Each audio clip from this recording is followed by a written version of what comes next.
case you don't know me, my name is Leslie Thelen, and I've been asked to talk to you about this year's Stewardship Drive.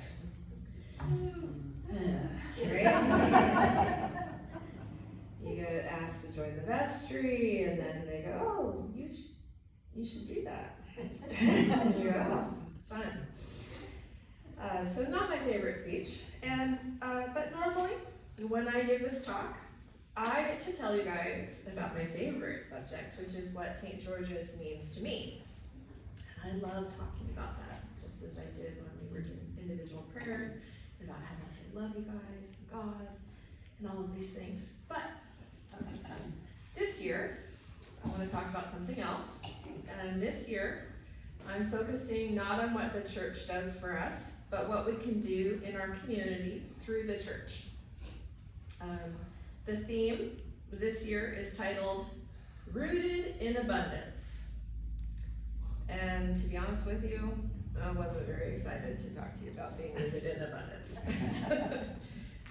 It did seem appropriate, right? Like, I know you guys know me as a great woman of faith, so you know that I look at everything, just as Nadine was talking about, with my glass half empty at all times. So I felt that rooted in abundance was a theme for like bigger churches and who had more people, and you know, it just quite frankly wasn't what the nice, cute little tiny church, community church with the cinder block, walls and people with the, mighty hearts, just didn't seem descriptive for our current state, right? We've had a lot of losses this year, and I didn't feel very rooted in abundance.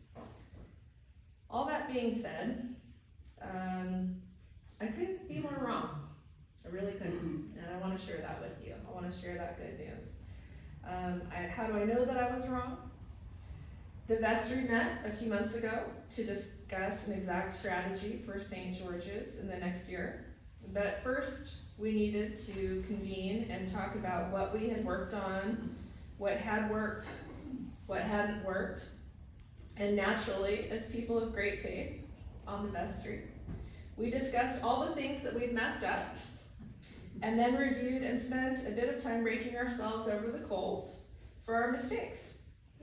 The way Jesus would have talked to us. That's how we talked to ourselves that day. We were not kind when we were talking about all of our mess ups.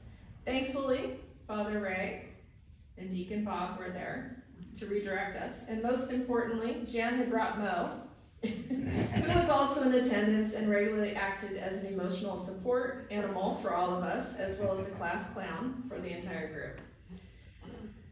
At that point, we got back on track and started talking about our victories, large and small. So let me tell you a little bit about those. In no particular order, because my memory is garbage right now. We were able to return to in-person services for Christmas and Holy Week last year. We continued our online services and gatherings.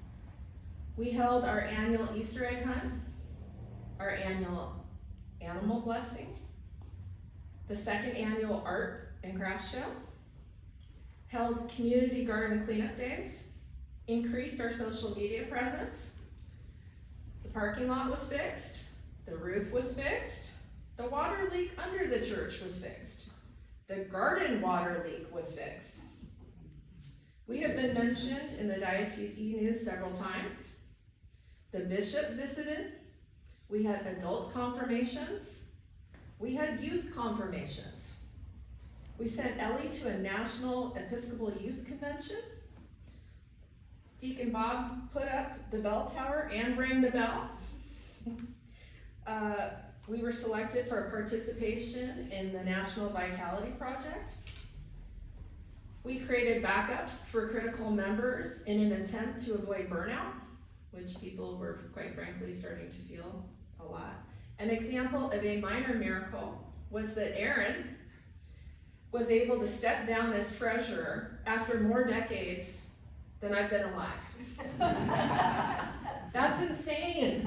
Like, somebody finally stepped up and rose to the challenge. So I want to thank you, Aaron, and I also want to thank Mike Wilcox for his hard work. Also, we had 2 community barbecues, including bounce houses, where we met our neighbors. We returned to serving the A community by offering our facilities almost every day of the week. Thank you, Vicki, for that. Hundreds of people are positively affected by our AA meetings. The community garden literally feeds the refugees and gives them a new sense of community. Those are over 22 accomplishments. What about the scholarships? Oh, thank you. Thank you. And the air conditioning. And we fixed Yes, it. and we fixed the air conditioning. See, I told you, my memory's garbage. Yes, okay, we fixed the air conditioning when it was 100+ degrees. And yes, and we had amazing individuals for the scholarship. That was definitely some abundance, right? And we are rooted in abundance. So those are over 22 accomplishments that prove that we are vital, we are relevant in our community, and we are definitely rooted in abundance. To symbolize those 22 accomplishments, I'm donating these gifts to the community gardeners for their continued success. I hope I've convinced you that we are doing good things in the name of Christ, and that we have abundant roots at St. George's that will make for a fruitful harvest. Do you have faith in our future? Matthew 17:20 promises that we don't need much. Have I convinced you to keep up the momentum going that we have this year?